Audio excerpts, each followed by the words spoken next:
বাজারে তো এখন কাঁচা আমের ছড়াছড়ি, তাই ভাবলাম আজকে তোমাদের সাথে এই কাঁচা আম দিয়েই একটা প্লাস্টিক চাটনির রেসিপি শেয়ার করি, যেটা তোমরা বাড়িতে খুব ঝটপট বানিয়ে নিতে পারবে আর খেতে হয় কিন্তু অসাধারণ। তাহলে চলো আর দেরি না করে রেসিপিটা শুরু করে ফেলি। আর আমি সুস্মিতা তোমাদেরকে আমার চ্যানেল ইয়ামিটস বাংলাতে স্বাগত জানাই।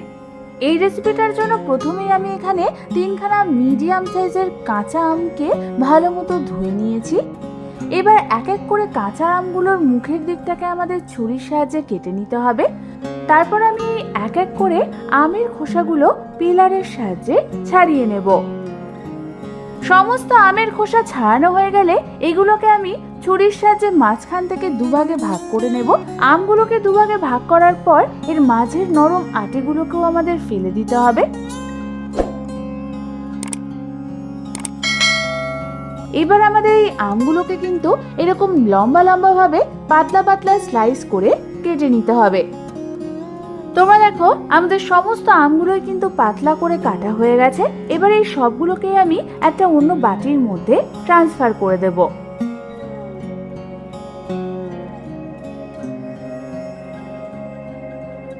তারপর আমি অন্যদিকে গ্যাস জ্বালিয়ে একটা কড়াই বসিয়ে দিলাম। এবার আমি ওর মধ্যে আমটাকে হালকা ভাপিয়ে নেওয়ার জন্য দিয়ে দিলাম কিছুটা পরিমাণ জল। জল দেওয়ার পর আমি ওর মধ্যে দিয়ে দেব কেটে রাখা সমস্ত আমগুলোকে। তারপর আমি এর মধ্যে দিয়ে দেবো হাফ চামচ পরিমাণ হলুদ গুঁড়ো। হলুদ গুঁড়ো দিয়ে আমাদের হালকা হাতে সমস্ত কিছুকে একবার ভালো মতো নাড়াচাড়া করে নিতে হবে। ভালো মতো নাড়াচাড়া করে নিয়ে আমি এটাকে মিডিয়াম ফ্লেমে ঢাকনা চাপা দিয়ে রেখে দেবো প্রায় 2 থেকে 3 মিনিটের জন্য। প্রায় 3 মিনিট পর ঢাকনা খুলে তোমরা দেখবে আমাদের আমগুলো প্রায় 60 to 70% মতো সেদ্ধ হয়ে গেছে। তোমরা কিন্তু এর থেকে বেশি আর সেদ্ধ করবে না, তাহলে কিন্তু চাটনি হওয়ার পর আমগুলো একদম গলে যাবে। এবার এই সময় আমাদের সাথে সাথে আমগুলোকে জল থেকে ভালো মতো ছেঁকে নিয়ে একটা অন্য পাত্রে তুলে নিতে হবে। এবার আমি অন্যদিকে একটা কড়াইয়ের মধ্যে দিয়ে দিলাম মেজারমেন্ট কাপের প্রায় 1.5 কাপ পরিমাণ মিশ্রি। তোমরা এর পরিবর্তে চিনিও ব্যবহার করতে পারো। মিশ্রি দেওয়ার পর আমি এর মধ্যে দিয়ে দেবো মেজারমেন্ট কাপেরই প্রায় 1 কাপ পরিমাণ জল। এবার আমাদের এটাকে মিডিয়াম ফ্লেমে ভালো মতো নাড়াচাড়া করতে হবে যতক্ষণ না আমাদের মিষ্টিগুলো পুরো গলে যাচ্ছে। প্রায় 3 থেকে 4 মিনিট পর তোমরা দেখো আমাদের মিষ্টিগুলো কিন্তু পুরোপুরি গলে গেছে।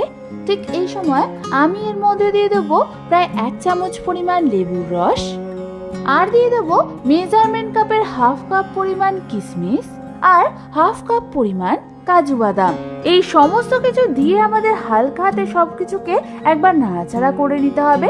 তারপর আমাদের এটাকে ফুটতে দিতে হবে আরো 3 থেকে 4 মিনিটের জন্য।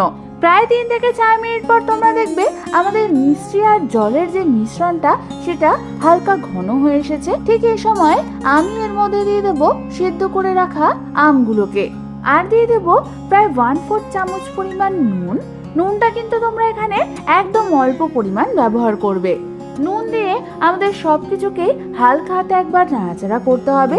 তারপর আমাদের এটাকে ফুটতে দিতে হবে আরো 2 থেকে 3 মিনিটের জন্য মিডিয়াম টু হাই ফ্লেমে। প্রায় 2 থেকে 3 মিনিট ধরে ভালো মতো ফোটার পর তোমরা দেখো আমাদের আমের চাটনির কনসিস্টেন্সিটা হালকা ঘন হয়ে এসেছে, আর এটা কিন্তু প্লাস্টিকের মতো ট্রান্সপারেন্ট হয়ে গেছে। ব্যাস, তার মানে তৈরি হয়ে গেছে আমাদের কাঁচা আমের প্লাস্টিক চাটনির এই রেসিপিটা। এবার শুধু হালকা ঠান্ডা করে সার্ভ করার অপেক্ষা। তোমরা কিন্তু এই চাটনিটা এয়ারটাইট কন্টেনারে ভরে ফ্রিজে স্টোর করে রাখতে পারো বহুদিনের জন্য। তাহলে এই দারুণ স্বাদের আমের চাটনিটা একবার বাড়িতে নিশ্চয়ই বানিয়ে দেখো। আশা করি তোমাদের খুবই ভালো লাগবে। আমার চ্যানেলে কিন্তু আরো দারুণ দারুণ অনেক চাটনির রেসিপি রয়েছে, দেখতে চাইলে চ্যানেলে গিয়ে দেখে নিতে পারো। রেসিপিটা ভালো লেগে থাকলে একটা লাইক অবশ্যই করে দিও। আর এরকম দারুণ দারুণ রেসিপি পেতে হলে আমার চ্যানেলটাকে সাবস্ক্রাইব করতে একদম ভুলো না। আজ তাহলে পর্যন্তই, আমি আবার চলে আসবো তোমাদের কাছে নতুন কোনো রেসিপি নিয়ে।